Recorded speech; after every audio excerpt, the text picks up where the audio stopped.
تنہائیاں سوارے تاکہ رسوائیاں نہ ہو۔ علامہ ابن الجوزی فرماتے ہیں کہ واللہ میں نے دیکھا کہ ایک شخص نماز روزے کی کثرت کرنے والا کم گو سادہ طبیعت اور سادہ لباس میں ہوتا ہے، مگر دل اس سے دور بھاگتے ہیں اور دلوں میں اس کے خاطر خواہ قدر نہیں ہوتی، اور ایک شخص سجے دھجے لباس والا، کوئی خاص عبادت اور خشوع بھی نہیں، مگر دل اس کی محبت میں کھینچے چلے جاتے ہیں۔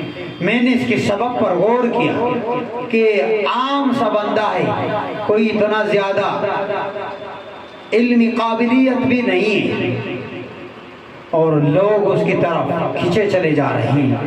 تو میں نے اس کے سبب پر غور کیا، فرمایا دیکھا کہ یہ تو تنہائی ہے کہ جو اپنی تنہائی کو سنوار لیتا ہے تو اس کی خوبیوں کی خوشبو چہار دانگ عالم میں چہار سو پھیل جاتی ہے، اور اس خوشبو کے اسیر لوگ ہو جاتے ہیں۔ اللہ کے لیے ہم سب بھی اپنی تنہائیاں سنواریں، کیونکہ خلوت خراب ہو تو جلوتوں کی خوبیاں کچھ فائدہ نہیں دیتی۔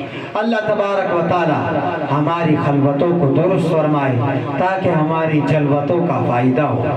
اللہ تبارک و تعالی ہمیں اپنا خوف عطا فرمائے، اپنی محبت عطا فرمائے۔